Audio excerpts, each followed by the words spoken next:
가만히 생각해 보면 그 단풍이 들고 낙엽이 떨어지고 굉장히 아름답고 멋있는데 죽어가는 거 아니에요? 그렇죠? 생물이 나무가 죽어가면서 빛깔을 내고 있는 건데 우리는 그걸 보고 너무 아름다워하고 행복해하고 일삼아서 쫓아다녀요. 어느 산이 제일 단풍이 이쁜가요?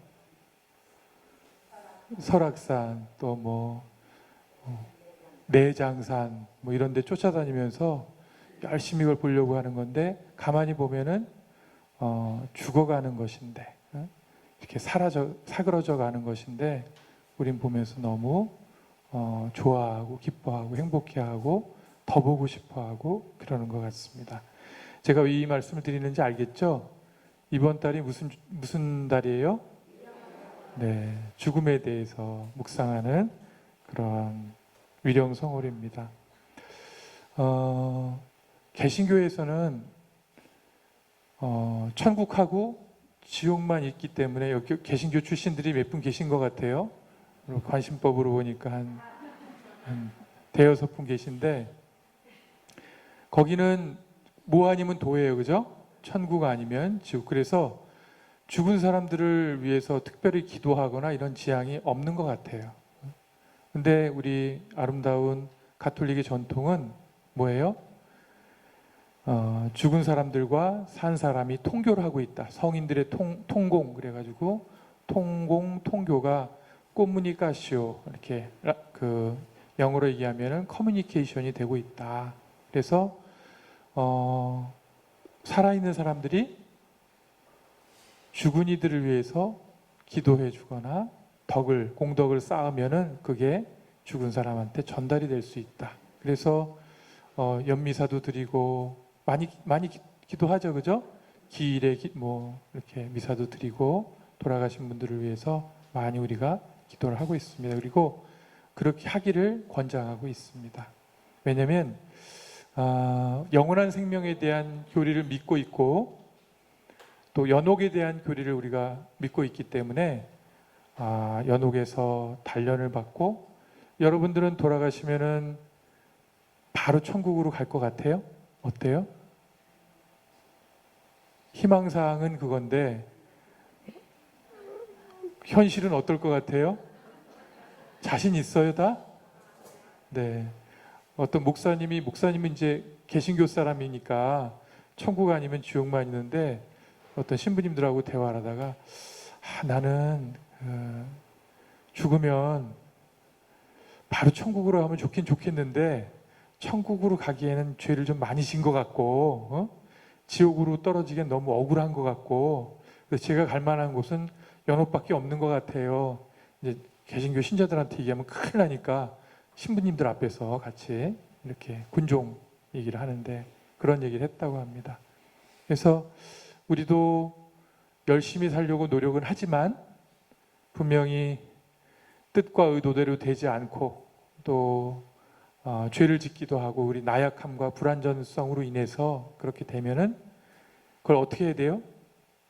정화해야 되겠죠, 그죠? 그래서 정화하는 장으로서의 연옥에 있다가 가게 되는데 그래서 아까 제가 미사 지향할 때 얘기했듯이 연옥에 있는 영혼들 그리고 사람들이 죽을 때 다 이렇게 제대로 잘 죽나요? 우리 죽음에 대해서 아는 것 세 가지와 모르는 것 세 가지가 있다고 하는데 자명하게 모르는 것부터 할게요. 자명하게 모르는 건 뭐냐면 언제 죽을지 몰라요, 그죠? 그리고 또 어디서 죽을지 몰라. 시간과 공간의 제약 있죠? 그 다음에 뭐예요? 어떻게 죽을지 몰라요. 언제 어디서 어떻게 죽을지 모른다. 이걸 삼불중이라고 얘기하는데 그럼 이제 삼지중 반드시 아는 것 세 가지가 있는데 첫 번째 뭘까요? 근데 여기 난 죽어도 안 죽어 이런 사람이 있을지 모르겠지만 이태리 그런 사람 난 죽어도 안 죽을 거야 그랬는데 죽었어요. 어떤 작가가 반드시 이 세상에 태어난 존재는 죽음을 맞이하게 된다. 그리고 죽음을 맞이할 때 나 무서우니까 자매님 저랑 같이 가요 하면 죽음을 같이 만날 수 있을까요? 죽음은 반드시 죽음의 관문을 혼자 통과하게 돼 있다. 그 다음에 많이 듣던 얘기 있죠. 세 번째, 가져가요, 못 가져가요? 공수래 공수거 갈 때 아무것도 가져갈 수가 없다. 이게 이제 죽음에 대해서 우리가 아는 것 세 가지와 모르는 것 세 가지인데, 우리 가톨릭에는, 이건 이제 불교 얘기예요. 가톨릭에는 가져갈 수 있는 게 있어요. 네, 의견이 분분한데 기도, 선행, 또 뭐가 있을까요? 뭘 가져갈 수 있을까요? 자선. 또 가져갈 수 있는 게 있어요. 구원. 지난번 그 피정 때 십자가의 가격이 얼마냐고 물어봤더니 구원이라고, 누가 10원이라고 그랬어요? 구원이라고 그랬다고. 뭐 아직도 이해 못하는 분이 있어요. 지금 십자가의 가격이 얼마냐, 구원이라고 그랬다고. 그러는데 뭘 가져갈 수 있냐면 하느님이 우리에게 말씀해 주신 거예요. 네?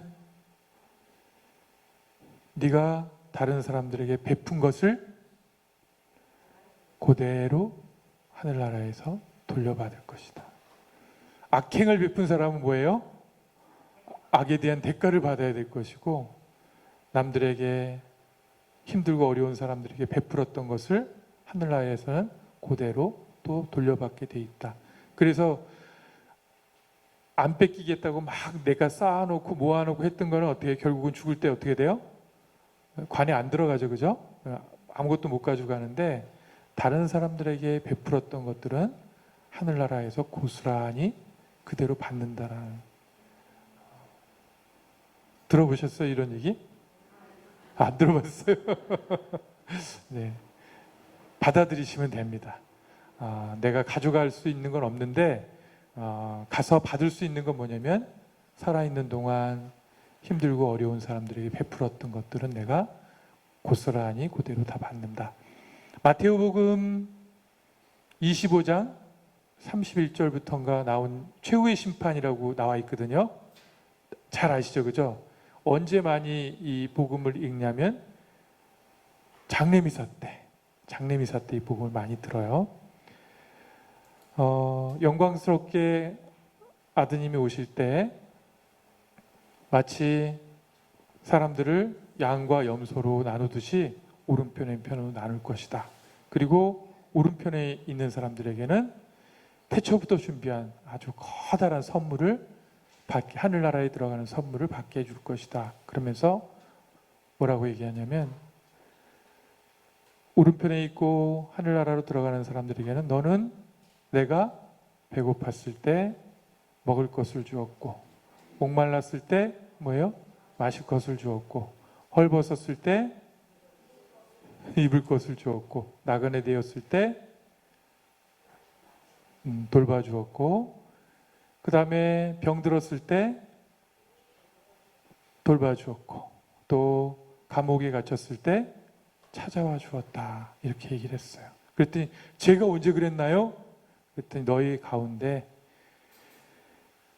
나의 형제 가장 작은이 하나에게 해준 것이 바로 나에게 해준 것이다. 옛날 그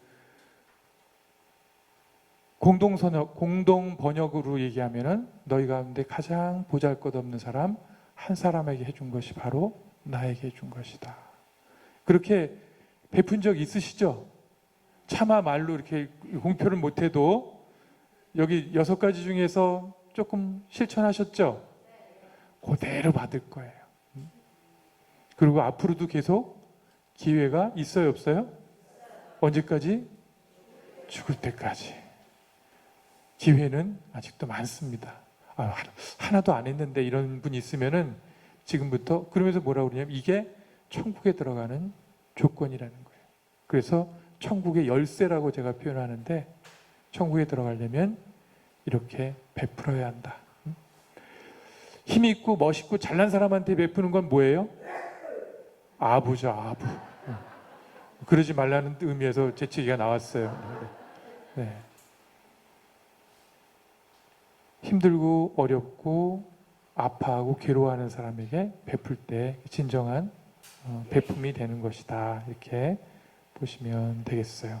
그래서 죽은 이들을 위해서 우리가 많이 기도하고 해야 될 것이고,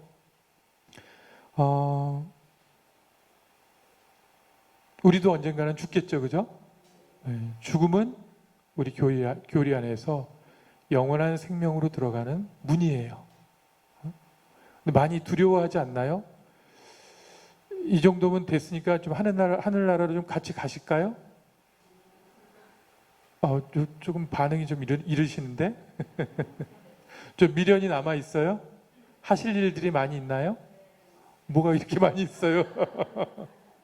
정리할 것이 많이 있다라고 얘기할 수 있는데, 죽음을 통해서 우리는 새로운 세상으로 들어가게 되는데, 이 세상은 우리가 가보지 않은 세상이기 때문에 뭐라고 얘기하기는 어렵지만, 표현하자면 예수님의 그 가르침으로 표현하자면 영원한 생명으로 들어가는 거예요. 영원한 생명 살아보셨어요? 영원한 생명은 지금 있는 일반인들의 속성이 아니라 누구의 속성이냐면 하느님의 속성이에요. 신의 속성이에요.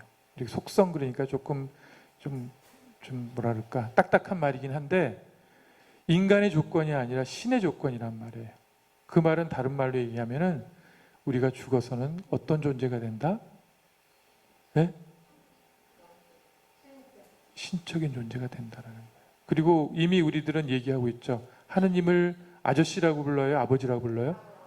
아저씨라고 큰일 날 뻔했네. 하느님 우리 아저씨 이러지 안 그러잖아요. 그죠? 우리 아버지, 또 우리를 자녀라고 이렇게 표현합니다. 지금은 시간과 공간의 제약을 받고 또 불완전성 안에서, 나약함 안에서 죄도 짓고 고통 속에 힘들게 살아가고 있지만, 죽음의 문을 통해서 우리가 이 세상을 떠난 다음에는 이제 영원한 생명, 영원한 세상으로 들어가는데, 그것은 다른 말로 얘기하면은 좀 여러분들에게 힘과 용기를 불어 넣어 드리려고 하는 말이에요. 그냥 새롭게 태어나는 게 다시 거듭나고 부활되는 그런 차원이 아니라 완전히 다른 차원으로 넘어간다. 무슨 차원으로 간다고요? 신적인 존재가 되는 거예요.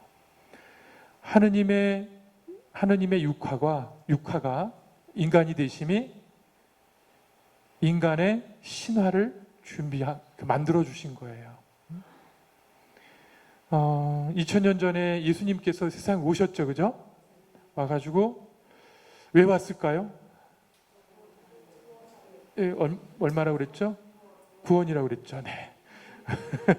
구원을 주시기 위해서 오셨는데, 그 전까지는 예수님이 인간에 대해서 직접 창조하고 하셨지만은 실전적으로 잘 모르셨던 것 같아요. 실제적으로 그냥 선하게 만들고 착하게 만들어가지고 행복하게 잘 살아라 이랬는데, 첫 인류부터 뭔가 삐딱선을 타기 시작했죠. 뭐 하기 시작했어요? 따먹지 말라는? 네, 누가 사과라고 그러면 안 돼요. 선악과, 애플이 아니라 선악과를 따먹지 말라고 그랬는데 따먹었어요. 근데 따먹은 이유가 뭐냐면 어떻게 되는 거예요? 요거 따먹으면 누구랑 같아진다고요? 하느님하고 같아진다라는 유혹에 넘어가서 따먹었습니다. 그리고 나서 인간들은 이제 첫 인류부터 계속 죄를 짓기 시작하는 거예요. 두 번째가 누구죠? 카인과 아벨이죠, 그죠? 거기는 말짱하게 살았나요? 어떻게 됐어요? 그렇죠. 시기 질투해가지고 형이 동생을 갖다가 죽이는 그런 사건이 벌어집니다. 하느님이 잘 만들어 놓으셨는데 왜 이렇게 배반을 하고, 또 두 번째 가서는 시기 질투하며 죽음까지 이렇게 만들어내고, 그러고도 계속 죄를 짓는 역사를 만들어가는 거예요. 그래서 달래보기도 하고 얼레보기도 하고 야단쳐보기도 하고, 구약의 역사를 쭉 보면은 하느님이 좀 야단치는 쪽, 너무 말썽을 피니까 야단치는 쪽으로 많이 해요. 노아 때는 어떤 일이 벌어졌죠? 홍수를 내가지고 싹 쓸어서 인류를 한번 정리를 한번 했어요. 그래도 사람들은 죄를 지을까요? 안 지을까요? 또 소돔과 고모라 때도 한번 불벼락을 탁 내려가지고 샘플을 보여줬는데 그래서 이제 깨끗해졌나요? 여러분들은 죄 안 짓고 살고 있죠? 하느님의 백성이잖아요. 안 짓고 살고 있죠? 말할 수 없어요? 저는 죄를 짓고 살고 있어요. 하나님이 2000년 전에 그래서 내려왔어요. 도대체 왜 인간들은 왜 이렇게 죄를 짓고 나쁜 짓을 꿍꿍이 속으로 늘 이렇게 갖고 있고 맨날 아웅다웅 싸우나 이런 것들 내가 한번 해가지고 구원할 겸 해가지고 내려와서 인간으로 하나님이 살아보니까 사람으로 사는 게 쉬워요, 어려워요? 인간적으로 너무 어렵죠, 그죠? 하느님이 인간이 돼서 살아보니까 인간적으로 너무 힘든 거예요. 마음은 간절하나 몸이 말을 듣지 않고, 그리고 사람들하고 잘 지내고 싶은데 시비 걸고 막 이런 사람들이 있고, 평화롭게 행복하게 기쁘게 살아가기가 너무너무 힘든 거예요. 그래서 하느님께서 2000년 전에 요거는 괄호로 칠게요. 후회를 하신 것 같아요.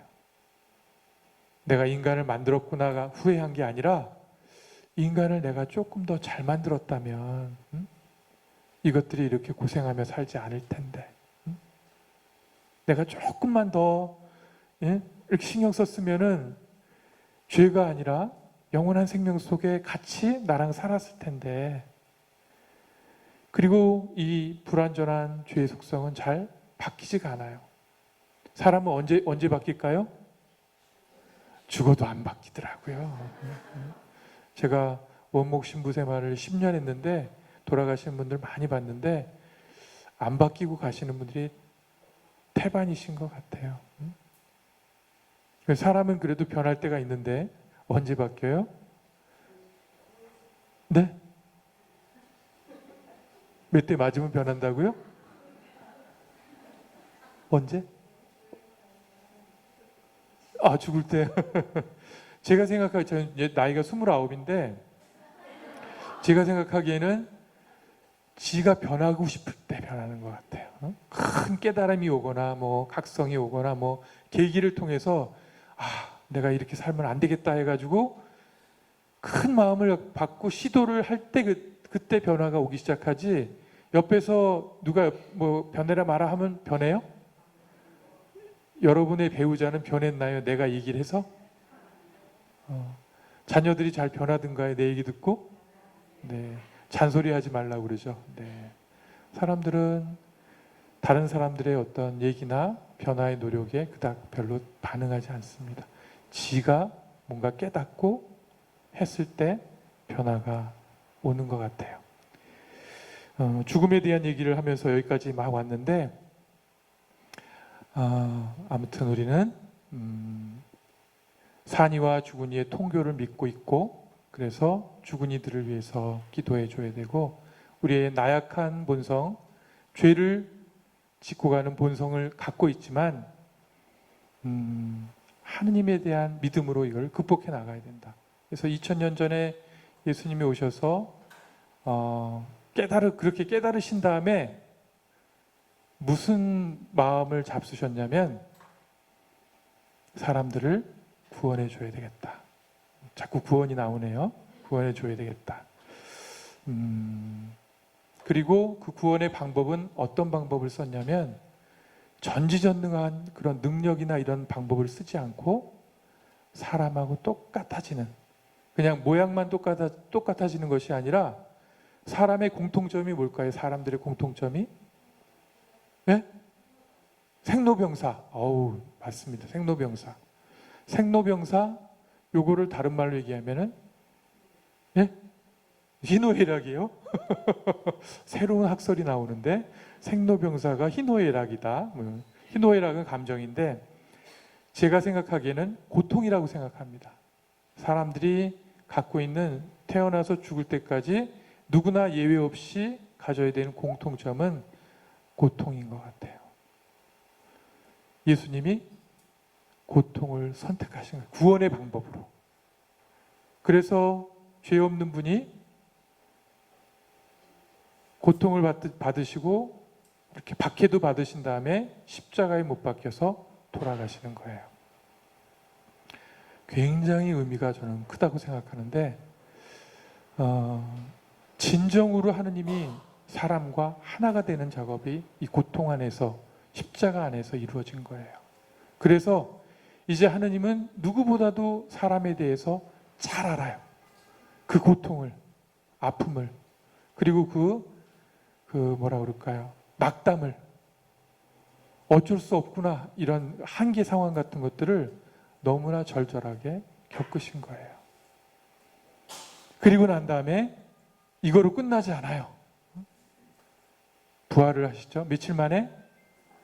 네, 사흘 만에 부활하시고 난 다음에 우리에게 엄청난 선물을 주십니다. 그게 뭐였냐면 조금 아까 얘기한 영원한 생명이에요. 영원한 생명이라고 해서 누가 영원이라고 그러는데 아니고요.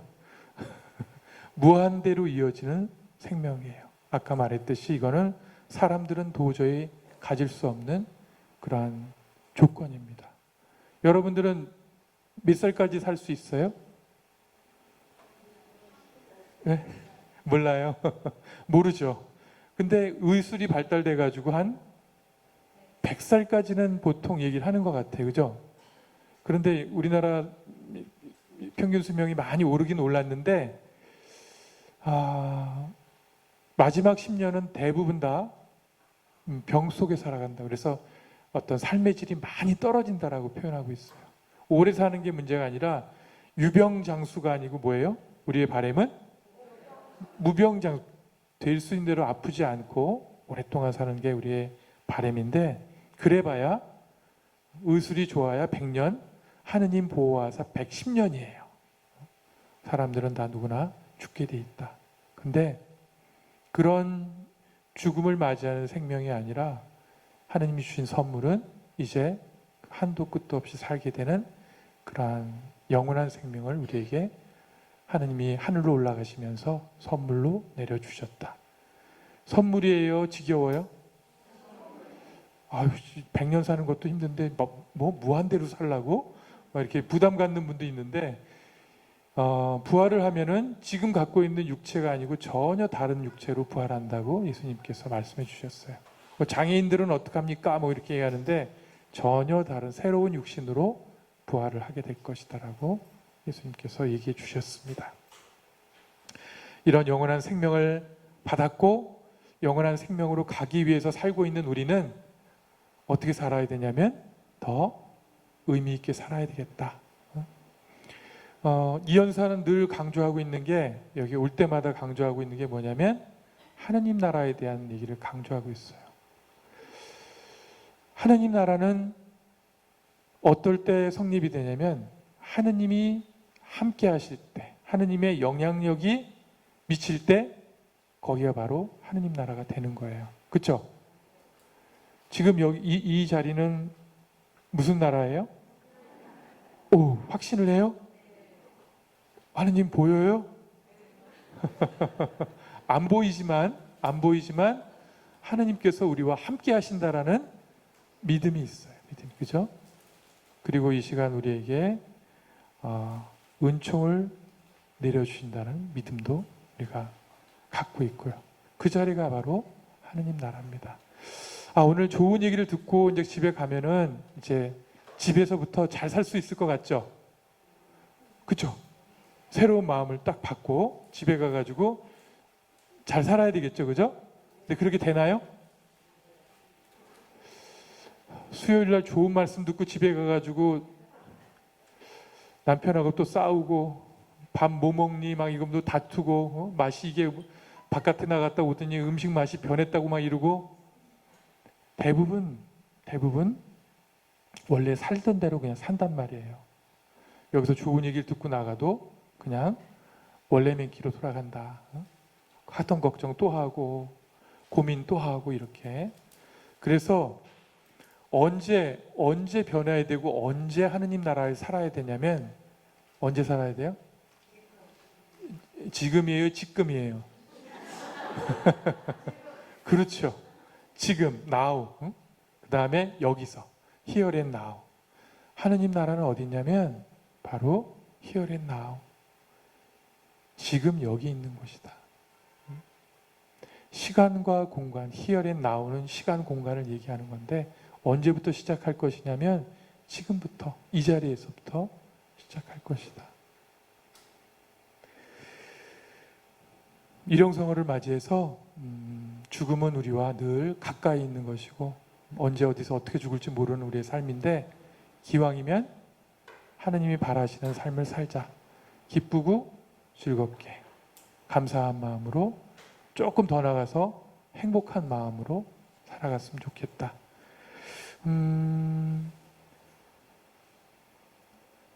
행복에 대한 조사를 했어요. 2010년도에 유엔에서 행복에 대한 조사를 했는데 나라별로 1등한 나라가 갑자기 확 튀어나왔어요. 부탄이란 얘기 들어보셨어요? 그 연탄 부탄 그런 거 말고 부탄이란 나라가 있어요. 저 조그만 나라가 국민소득이 3,000불도 안 되는 나라인데 갑자기 행복지수 97% 1등이 됐어요. 와, 정말 특별한 일이다. 이렇게 가난한 나라인데. 그래서 2016년도에 또 조사를 했더니 56위로 떨어졌어요.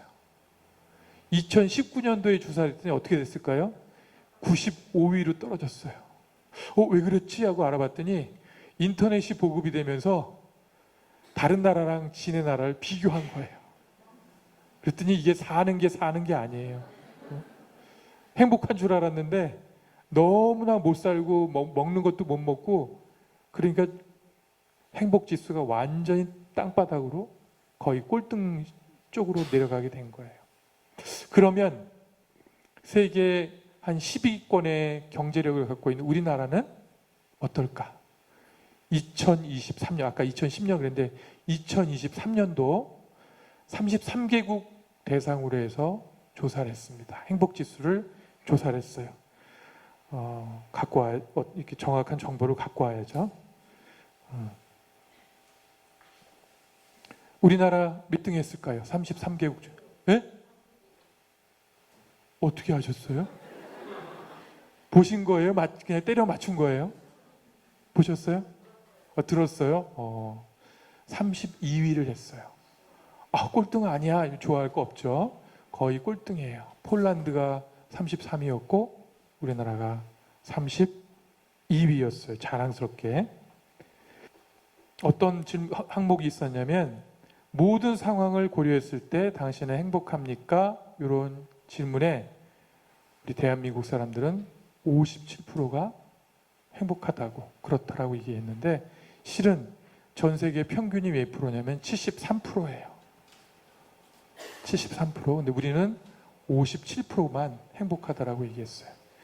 도움이 필요할 때 의지할 수 있는 친구나 친척이 있습니까? 라고 했을 때 한국은 61%라고 얘기했어요. 근데 우리보다 밑에 있는 나라는 두 나라밖에 없었어요. 일본하고 브라질밖에. 모든 조사의 공통점은 뭐였냐면 자녀와 배우자와의 관계를 인생에서 가장 중요한 요소로 생각하고 있었대요. 그 만족도가 높으면 행복한 거고 그 만족도가 떨어지면은 행복하지 않은 겁니다. 우리나라 잘 살게 됐죠, 그죠? 이 정도면 막 세계 사람들이 명동 조금 왔다 갔다 하면 우리나라 사람이 많아요? 외국 사람이 많은 것 같아요? 마구마구 찾아와요. 우리나라가 잘 사니까 뭐 있는 줄 알고 구경하러 막 오는 것 같아요. 그런데 정작 우리는 행복해요? 안 행복해요? 여기 계신 분들은 행복할 거야. 그렇죠? 근데 전반적으로 왜 행복하지 않을까요? 여러분들의 분석은 어떻게 돼요? 왜 이렇게 풍요로워지고 1950년대, 53년도까지는 전 세계 최빈국이었는데 그걸 딛고 막 경제 개발을 해가지고 지금은 세계 10대 강국이 되고 뭐 무기로는 뭐 6대 강국이라고 표현하고 있고 무역 수출 이것만 따져도 아프리카 다 합친 것보다도 높을 정도로 어마어마하게 잘 살게 됐는데 왜 행복 지수는 이렇게 떨어질까요? 왜 그럴까요? 욕심. 굉장히 클래식한 답을 해주셔서 욕심 때문이다. 네. 또 네? 비교하는 거, 응? 이기심. 다 나온 것 같아요. 응? 우리가 너무 경제 중심적인 생각을 갖고 있는 거 아닌가. 응? 신앙적으로 얘기한다면 너무 세속적인 것에 세속지향적인 삶을 살고 있는 것이 아닌가. 그 다음 말씀하신 대로 자꾸 비교하는 거예요. 왜냐하면 잘 살아야, 너무 가난했기 때문에 잘 살아야 된다는 이런 의지가 너무 강해서 발전, 개발, 성공 이것만 하다 보니까 내가 발전됐는지 안 됐는지 확인하려면 어떻게 해야 돼요? 옆 사람 봐야 되잖아요. 그죠? 옆 사람보다 많이 갖거나 많이 이렇게 공부를 잘하거나 경쟁의 마인드로 자꾸 세상을 바라봐야 되잖아요. 그죠? 그러니까 만족이 자꾸 떨어지는 거예요. 많이 잃었는데 딱 보니까 나 3천억 벌었거든? 아싸 그랬는데 옆에 보니까 뭐예요? 1조. 그럼 마음이 어때요? 나는 그동안 뭐 했을까? 저 사람은 1조 했는데 나는 뭐 했을까? 그리고 자꾸 외모도 비교하고 가지고 있는 직분이나 직책도 비교하고 자꾸 비교를 하니까 상대적으로 박탈감을 너무 많이 느끼고 행복감이 없어지는 것 같아요. 제가 세속지향적인 삶이라고 표현했는데 그래서 우리가 이제 크리스찬으로서 그리스도를 믿는 사람들로서 조금 정신을 차리고 영성적인 생각을 좀 가졌으면 좋겠다. 영적인 그런 삶을 영혼에 대한 갈망, 초월에 대한 갈망을 느끼는 동물들을 본 적이 있나요 혹시? 개들이 하면서 나는 그 나중에 태어나면 성인개로 태어나고 막 이렇게 원숭이들이 깍깍거리면서 나는 다음에 더 훌륭한 존재로 하늘나라 그런 생각 갖는 거 혹시 느끼시거나 보셨나요? 영원이나 초월에 대한 이런 영적인 생각을 갖는 존재는 제가 보기에는 아직까지는 사람들이에요. 사람은 영혼과 육신으로 되어 있어요. 그죠? 기본적으로는 그 가운데 정신이나 이렇게 표현할 수 있겠지만은 육체적인 면과 정신 영적인 면이 있는데 육체적인 것에 많이 관심을 갖게 되면 어떤 쪽으로 가냐면 약간 동물적인 관점으로 많이 가게 돼요. 동물적인 삶을 살게 되는 건 이제 쉽게 얘기하면 동물의 왕국으로 살아가는데 동물의 왕국의 법칙이 뭐예요? 네, 양육강식이에요. 같은 말이죠, 그죠? 약육강식이에요. 그렇죠, 본능적으로 지냐 이기냐 이것밖에 없어요. 지면 어떻게 돼요? 죽죠. 먹이가 되는 거예요. 그쪽에. 먹이가 되지 않기 위해서 어떻게 해야 돼요? 계속 막 힘을 키워가지고 상대방을 제압하거나 먹어버리거나 해야 된단 말이에요. 이 동물의 왕국은 정말 무섭고 처절한 거예요. 사자가 무섭다, 호랑이가 무섭다 그러는데 동물의 왕국 그 영화나 프로그램 보면은 너무 불쌍해. 우리는 삼시세끼 막 이렇게 제대로 차려진 거 먹잖아요. 그죠? 얘네들은 잡아먹지 않으면 죽는 거예요. 그러니까 어떻게 해야 돼요? 뛰어나가서 잡아먹어야 돼요. 육식동물들은 일주일 안 먹으면 멸결이 퀭해져가지고 죽어간단 말이에요. 그러니까 어떻게 해야 돼요? 길을 쓰고 쫓아가서 자기보다 약하거나 느린 존재를 쫓아가서 잡아먹지 않으면은 살 수가 없어요. 죽이지 않으면 살 수가 없어요. 그런 불쌍한 운명을 갖고 있어요. 그런데 우리가 이 표면적인 육체적인 것에 관심을 중점을 두고 살아가게 되면은 그것과 다름 아니게 된다.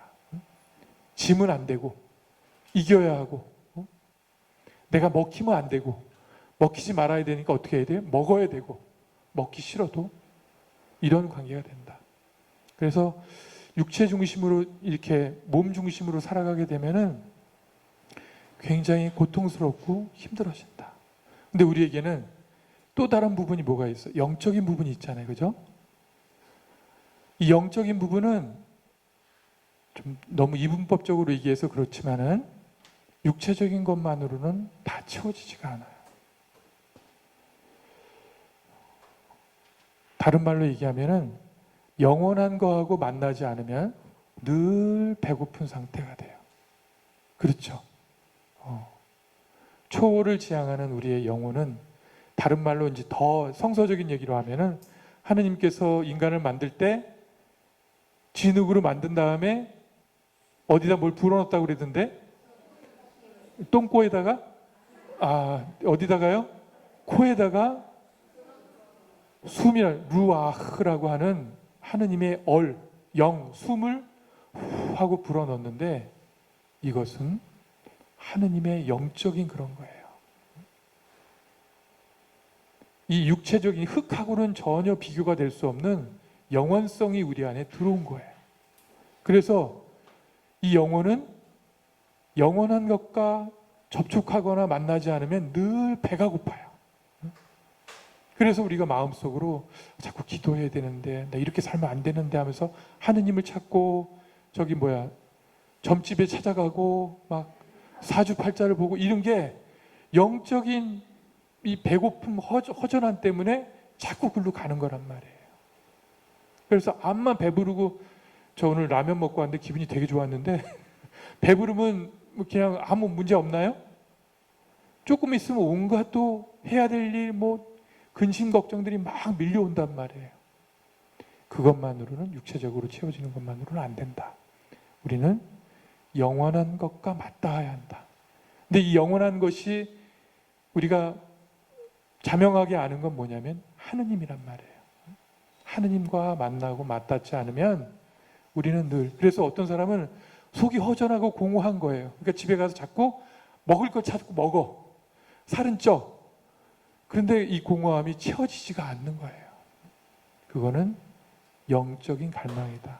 영원성에 대한 초월에 대한 갈망 때문에 그런 것이기 때문에 우리는 누구나 종교적인 그런 어떤 심성을 갖고 있고 초월을 향한 갈망을 갖고 있는데 하느님과 만나고 맞닿지 않으면 채워지지가 않는다. 여기 한 1,000억 벌면은 이제 여한이 없어요. 이럴까요? 벌어봐야 알겠어요. 1,000억을 좀 드리고 싶은데 제 차에 1,000원은 있는데 제가 보니까 1,000억 조 버는 사람도 주변에 많이 있는데 그닥 행복해 보이진 않아요. 그리고 100살까지도 못 살고 다 죽더라고요. 스트레스인가를 너무 많이 받아가지고 일찍 돌아가시더라고요. 돈은 많이 벌었는데. 그래서 그게 잘못됐다는 건 아닌데 그것만으로는 우리가 채워지지 않는다. 그래서 이병철 회장이 돌아가실 때 26가지 질문인가를 신부님한테 보냈어요. 신부님한테도 보내고 스님한테도 보내가지고 질문, 영적인 삶에 대한 우리가 잘 살고 있는 건가 이런 거에 대한 죽기 전에 그런 질문한 것이 있는데 지금 이 교회 서점에 가면 있습니다. 조규만 주교님이 답한 것도 있고 차동엽 신부님이 답한 것도 있고 또 경제인이 답한 것도 여러 가지 굉장히 많은 그런 답이 있는데 한번 보시면 좋겠어요. 그러니까 그렇게 많은 돈을 갖고 있고 많이 이렇게 여유로움에도 불구하고 이 내적으로 영적으로는 많이 허전한 거예요. 채워지지 않는 뭔가가 있는 겁니다. 그래서 이제 영적인 생활을 하기 위해서 우리가 노력을 해야 되는데 2개의 장애물이 있어요. 근원적인 장애물이 있습니다. 첫 번째는 뭘까요? 네? 육신? 세속과 마귀와 육신, 삼구? 그렇죠. 그것도 3가지 원수 그래가지고 우리가 이제 영성 생활에 가까이 가지 못하도록 방해하는 3가지 원수가 있는데 옛날 교리예요. 첫 번째는 세속, 그 다음에 마귀, 육신, 요 3가지가 우리로 하여금 하느님께로 가까이 못 가게 하는 그러한 왼수 덩어리들이다. 뭐 이렇게 표현하고 있는데 사실 틀리지는 않는 것 같아요, 그죠? 근데 지금 시대에 그런 얘기하면은 조금 거시기한 그런 얘기를 들을 수 있을 것 같아요. 근데 저는 공감을 합니다. 두 가지가 뭐냐면 제가 생각하기엔 첫 번째는 시련이고 시련. 그 여자하고 헤어지는 실연 말고요. 시련 고통이고 또 한 가지는 유혹이에요.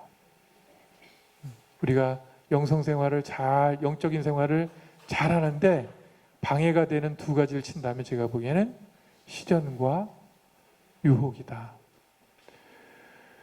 시련을 먼저 보면은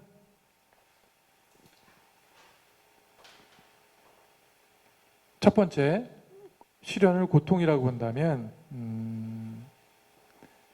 아까 처음 제가 말씀드렸듯이 고통은 인간의 본질이다.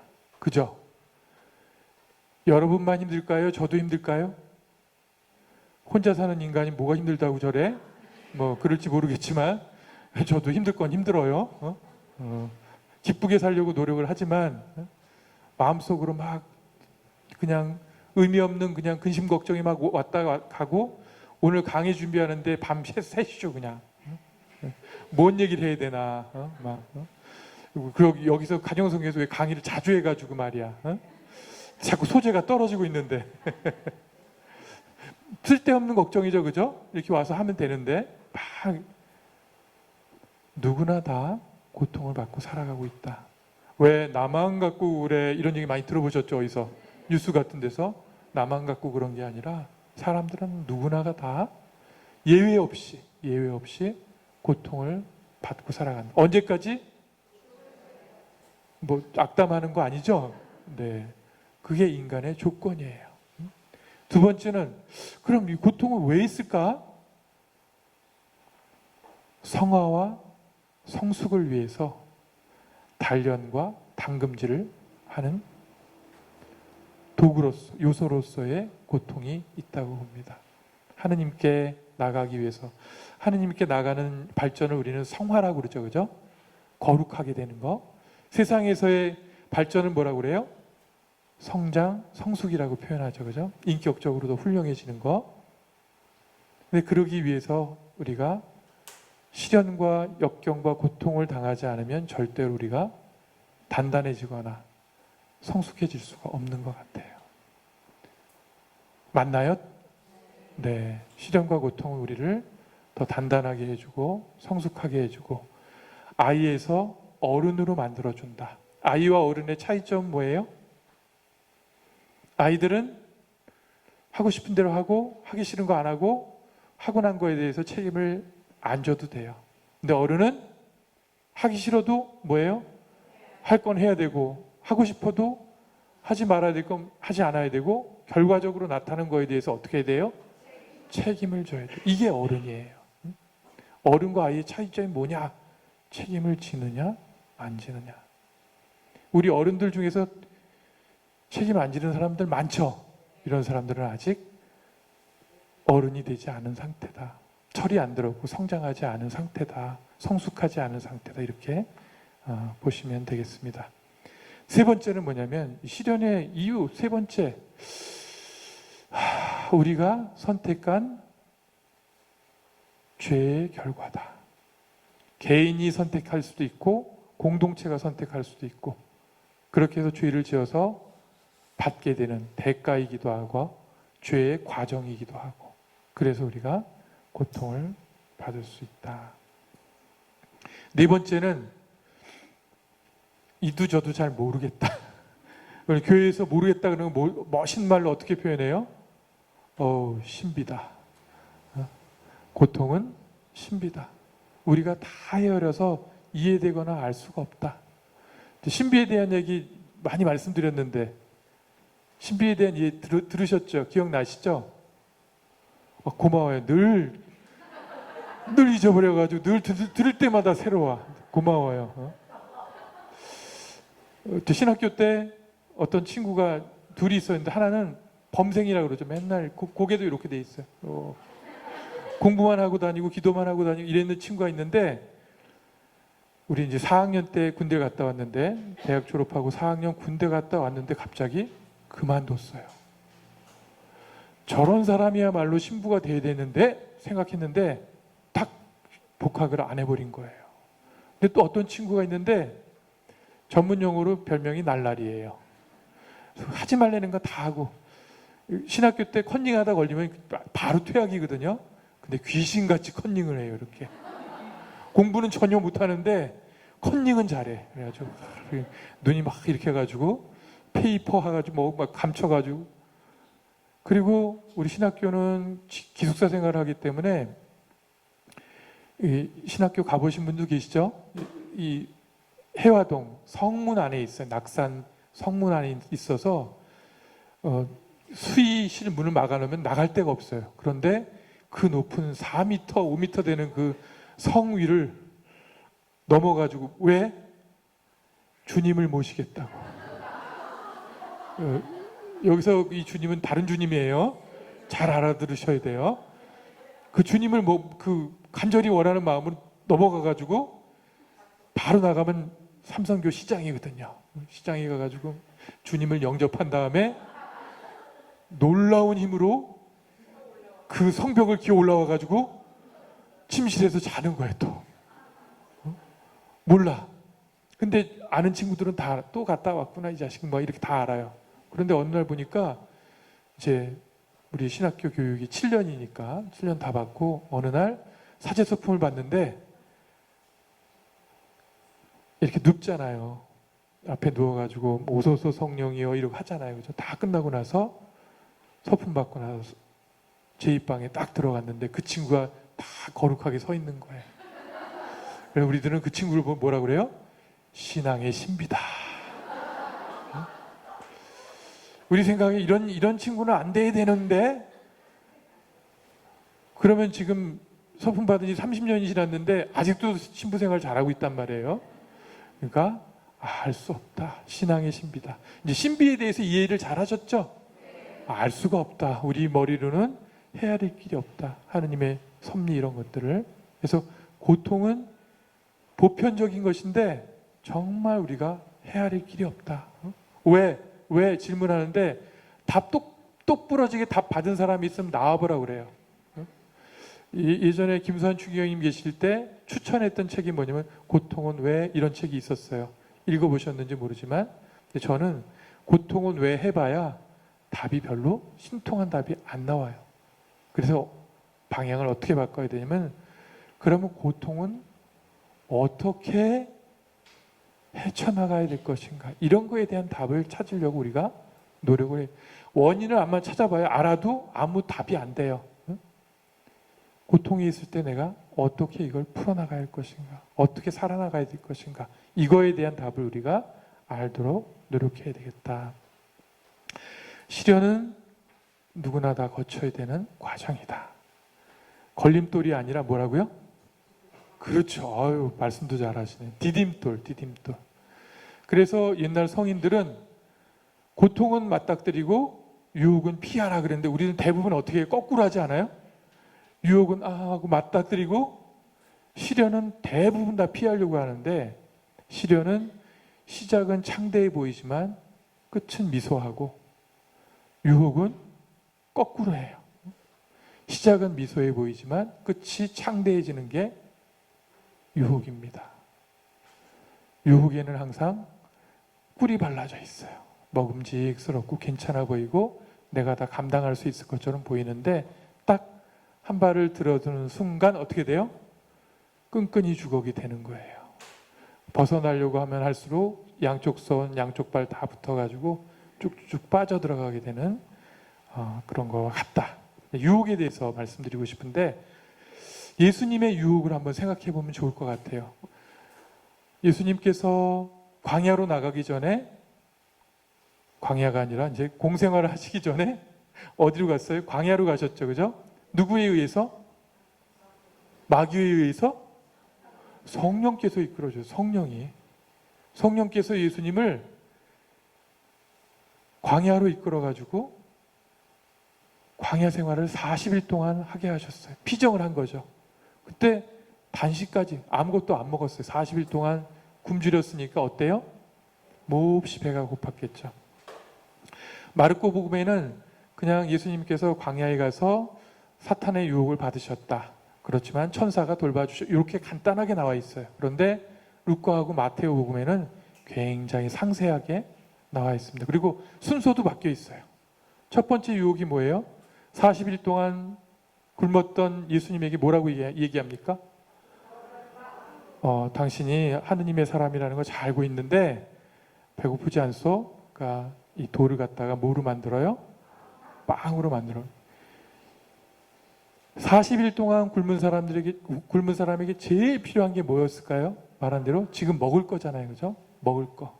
그래서 첫 번째 유혹은 생존의 유혹 같아요. 제가 보기에는 부족한 거, 궁핍, 결핍, 필요한 것에 대한 유혹이에요. 근데 이게 죄스러운 방법이라든가 변칙적인 방법으로 자꾸 유혹이 들어오는 거예요. 생존에 대한 아주 거부하기 너무너무 힘든 그런 유혹이죠. 그죠? 그래서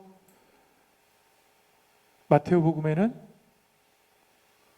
사람이 빵으로만 살지 않는다. 성서에 이렇게 돼 있다. 이렇게 한마디만 했는데 루카 복음에 가니까 사람이 빵으로만 살지 아니하고 뭐예요? 하나님의 입에서 나오는 말씀으로 산다. 이렇게 해석이 붙은 거예요. 이건 뭐냐면 육신과 영혼에 대한 부연 설명이라고 할 수 있죠. 그죠? 우리는 육체적인 것만으로 살아갈 수 없다. 영원한 것과 맞닿는 그런 것이 있지 않으면 살아가기 힘들다. 그 얘기를 그런 해석으로 루카에서는 우리에게 해주고 있는 겁니다. 첫 번째, 생존. 궁핍한 거, 또 부족한 것에 대한 유혹이고요. 두 번째는 무슨 유혹이냐면 세상의 아름다운 것들을 다 보여줘. 막 높은 데 올라가가지고 막 좋은 것들도 보여줘. 그러니까 아름다운 건 또 많은 권력들 이런 것들을 보여주면서 사탄이 뭐라 그러냐면 이거 주인이 납니다. 나한테 뭐만 하면 까딱 이거 절만 한번 해주면 내가 다 주겠습니다. 그랬더니 예수님 뭐라 그래요?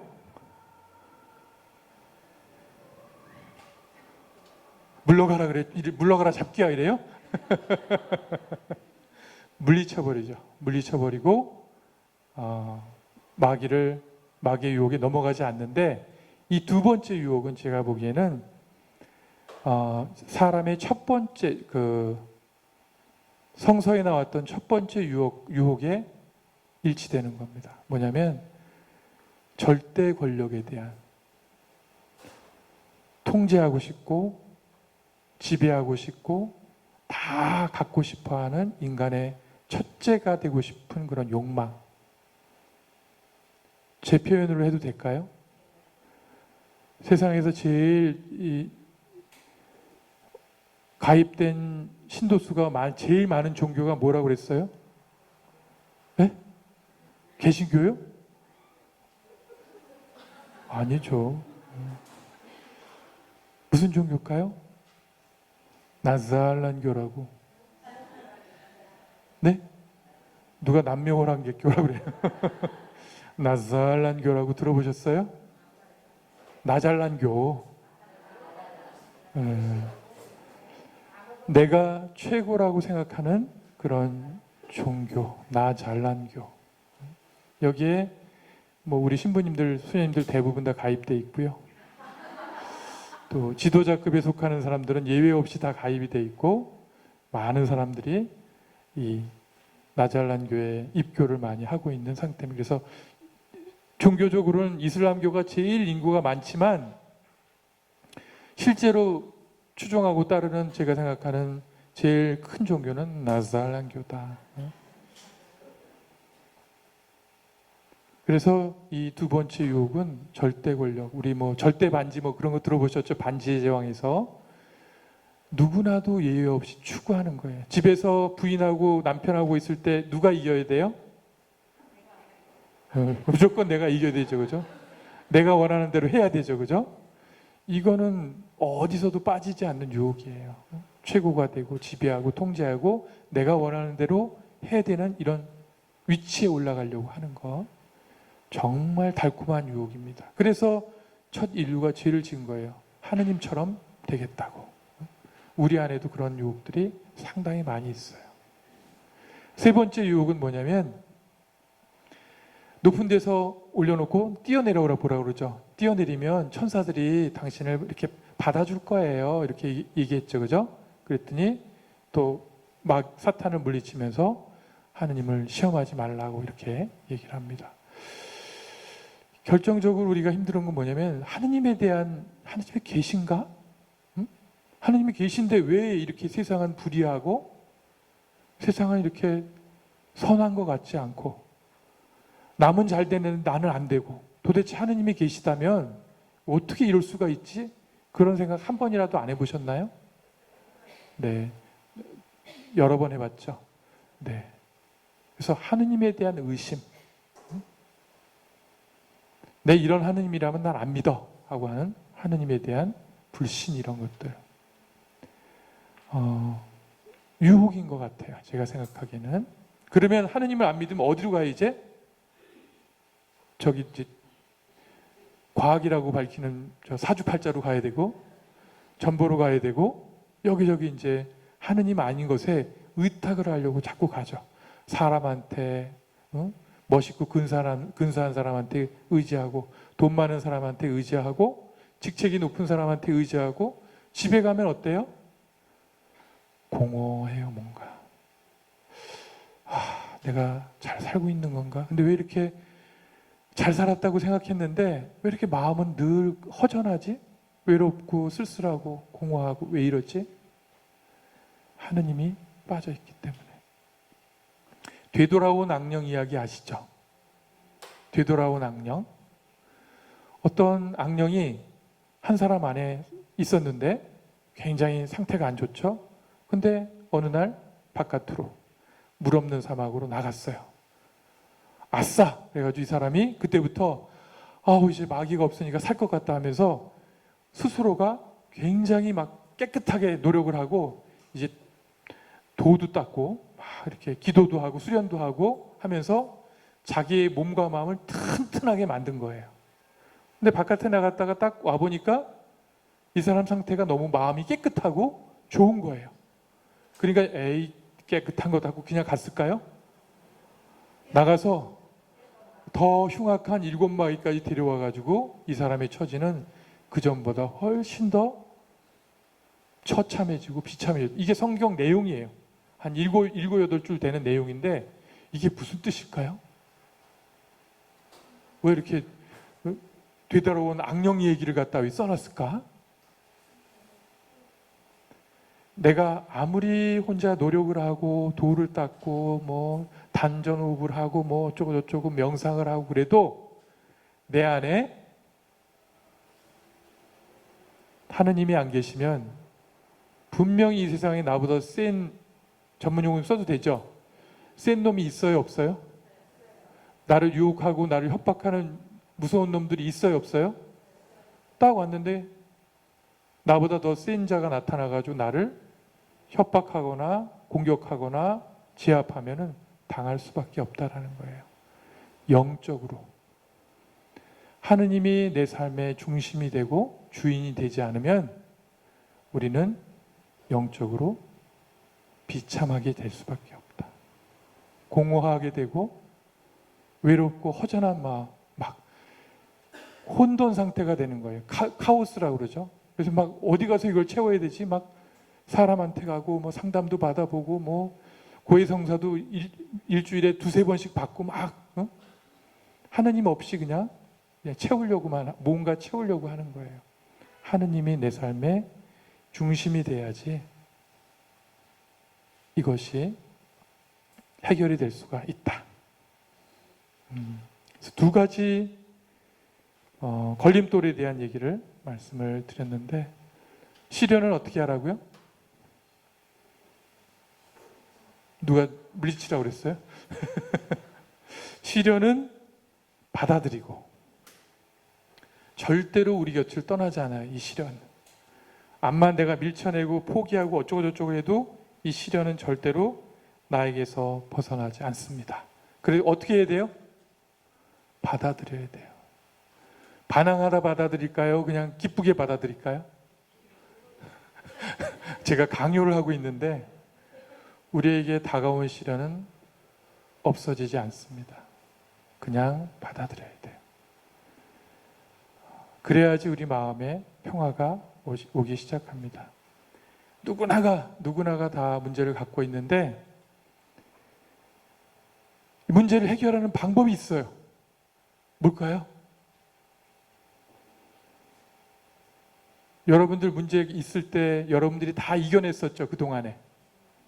그러면 누가 남편이 이루어졌어요? 제가 존경하는 영성 지도자분은 뭐라고 얘기했냐면 문제는 하느님이 해결하시는 거야. 딱 이렇게 해요. 네가 해결한 거 있으면 갖고 와봐. 영성 지도 받으러 갔는데 네가 해결한 거 있어? 얘기해봐. 하나도 없어. 결국 문제나 어려움들은 하느님이 다 해결해 주시는 거야. 그런 걸 믿고 따르면서 가야지 네가 해결하겠다고 하니까 평생 문제 속에 살아가는 거라고. 여러분들이 고통 속에 사는 방법은 뭐냐면 늘 고통을 이겨내겠다고 고통만 생각하는 거예요. 그러면 고통이 없어지는 게 아니라 죽을 때까지 고통 속에 사는 거예요. 문제가 제일 많은 곳이 어디라고 그랬죠? 시험지라고 그랬죠.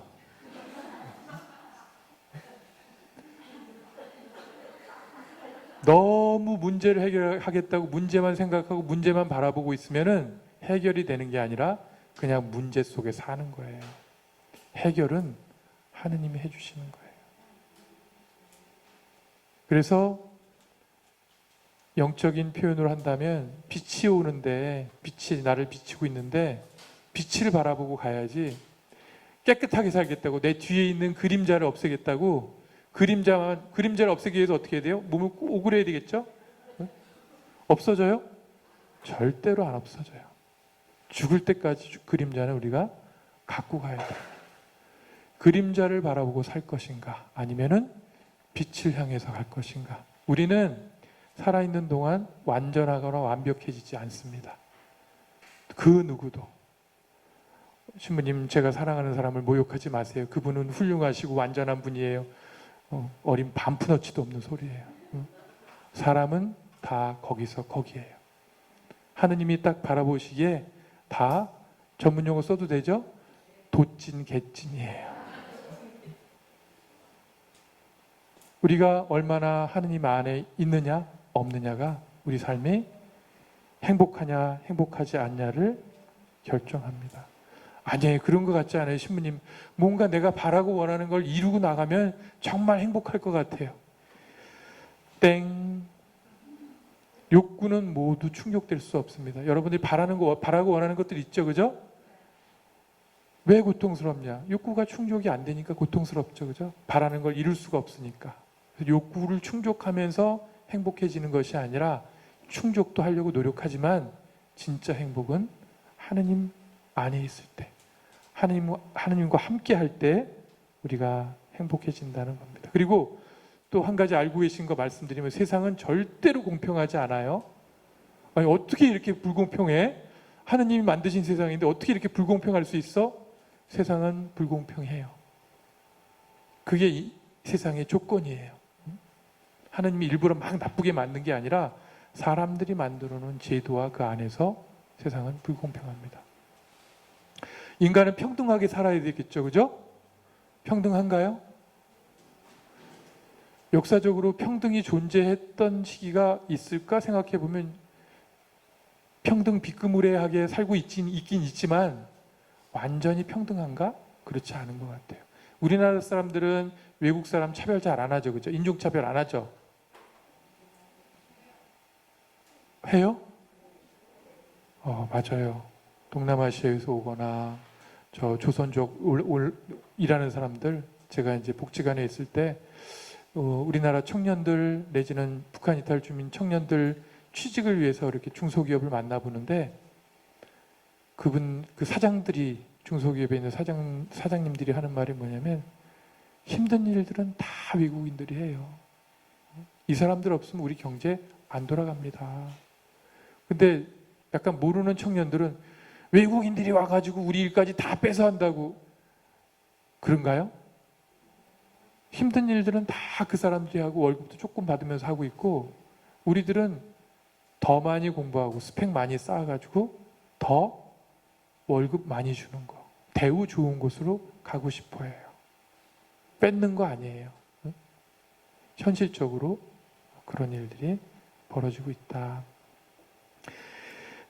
욕구는 다 충족될 수 없고 세상은 불공평한데 그거를 그냥 받아들여야 돼요.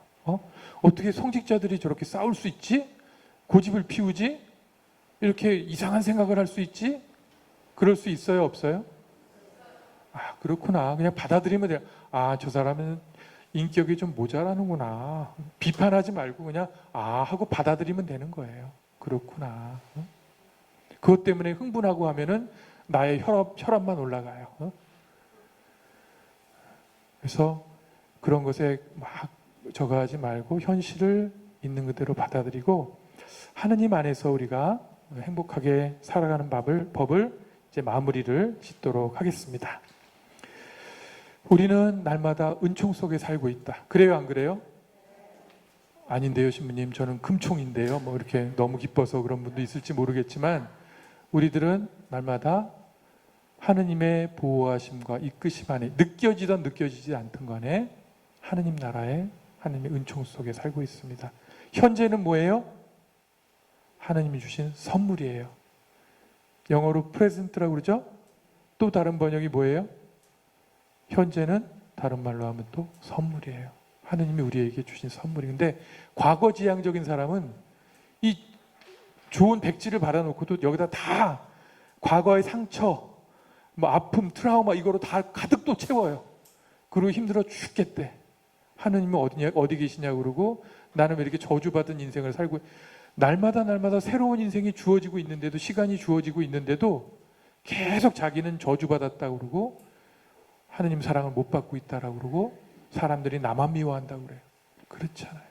오늘 이 시간 새로운 시간으로 우리에게 주어지는 겁니다. 이 시간은 뭐라고요? 선물이에요. 선물.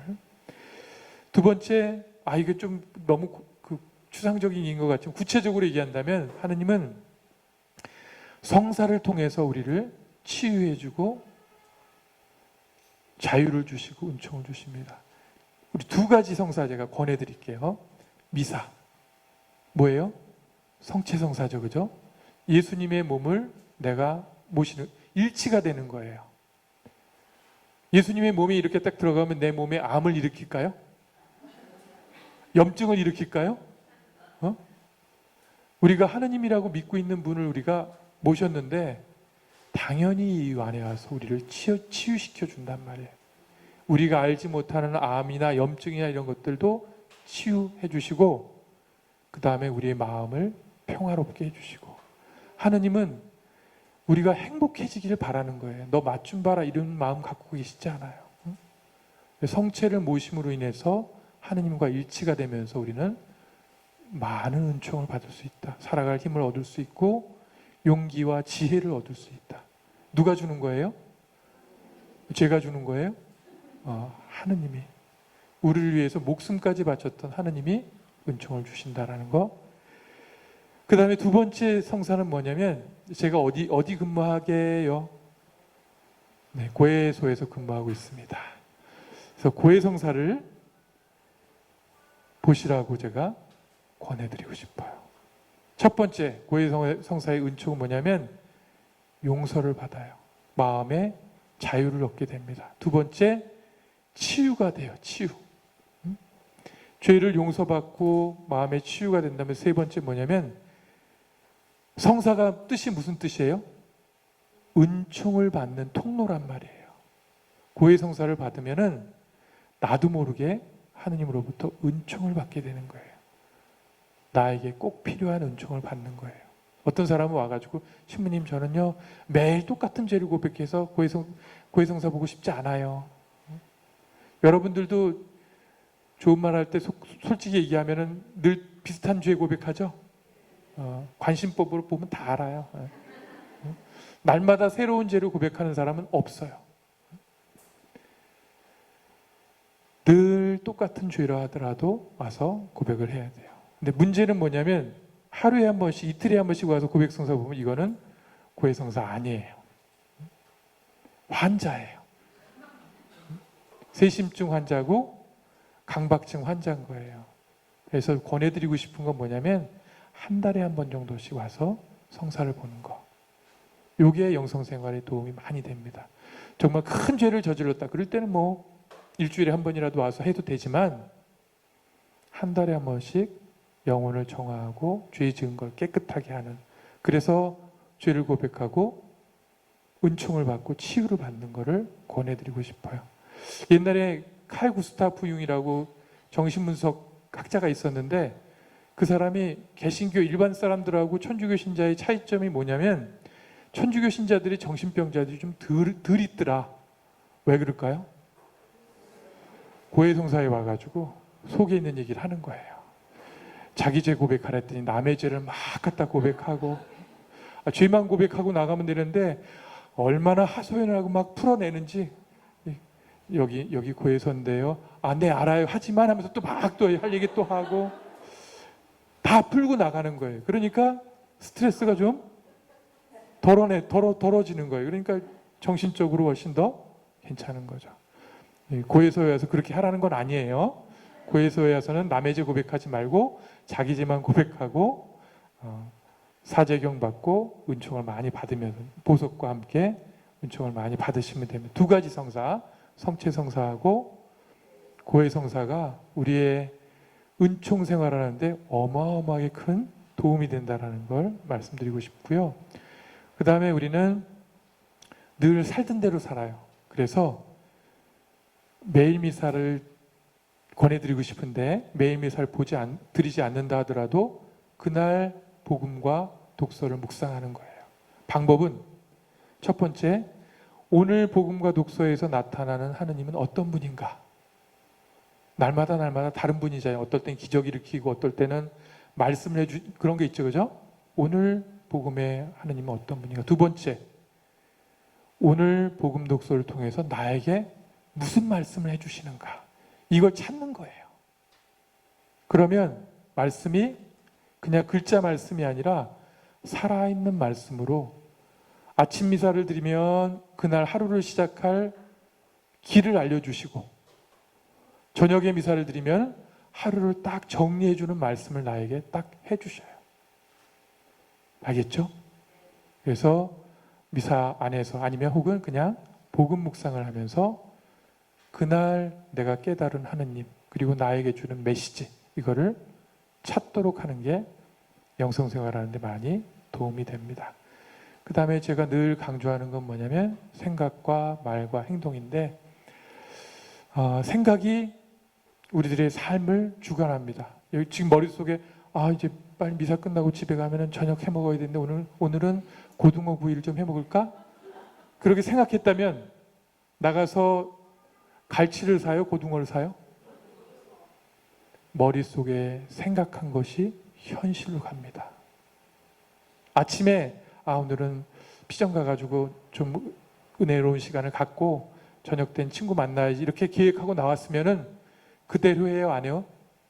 대부분 그대로 하죠. 사람들은 생각한 대로 행동을 합니다. 생각이 여러분들의 삶이에요. 생각은 그래서 내 자신에게 뿌리는 씨앗이에요. 열매를 맺습니다. 말은 세상에 뿌리는 씨앗이에요. 반드시 열매를 맺습니다. 하느님께서 복음 선포하면서 제일 먼저 했던 얘기가 뭔지 아세요? 하늘나라가 다가왔다. 회개하고 이 복음을 믿어라. 복음이 네 자로 뭐예요? 보오그음? 네. 기쁜 소식이죠. 여러분들의 사명, 소명은 뭐냐면 바깥에 나쁜 소식, 무서운 소식, 재밌는 이상한 소식 전하라는 게 아니라 무슨 소식을 전하라고 사명을 받았어요? 기쁜 소식을 전하라고. 말이 씨앗이라고 그랬어요. 우리 아들한테 이 썩을 놈 육실할 놈 물으면 어떻게 돼요? 죽음은 물론 썩겠지만은 그 영향이 우리 아들 안에 가가지고 아들 안에서 열매를 맺게 될 거라고요. 좋은 말, 긍정적인 말을 많이 해야 됩니다. 나 자신의 생각 그랬죠? 생각이 감정을 만들어요. 긍정적인 생각을 하면 기분이 살짝 좋아집니다. 안 좋은 생각하고 나쁜 생각하면 어떨까요? 기분이 어때요? 막 인상부터 벌써 제가 얼굴 보면 지금 나쁜 생각하고 있는지 좋은 생각하고 있는지 알아요. 인상이 벌써 달라져요. 생각이 우리의 앞날을 만들어가고 생각이 바뀌면 행동이 바뀌고 행동이 바뀌면 습관이 바뀌고 습관이 바뀌면 성격이 바뀌고 성격이 바뀌면 나의 운명이 바뀐다고 그랬어요. 성장하고 발전하기 위한 변화를 생각한다면 어디부터 시작해야 되냐면 뭐예요? 생각부터 시작을 해야 됩니다. 좋은 생각을 많이 하셔야 돼요. 여기 와서 제가 지금 한 78번째 얘기하는 건데 여러분의 앞날은 지금보다 좋아질까요? 나빠질까요? 네, 소리 지르지 않아도 좋아져요. 네. 좋아진다고 얘기한 사람은 좋아질 겁니다. 여러분의 자녀들은 지금보다 행복할까요? 불행해질까요? 네, 말한 대로 그대로 될 거예요. 우리 아들은 좀 불행해져야 되는데 이런 생각 갖고 있으면은 그대로 될 겁니다. 여러분의 생각이 여러분의 미래고 여러분의 말이 세상을 만들어 나가는 씨앗이고 여러분의 욕망이 여러분의 바람이 여러분의 운명이에요.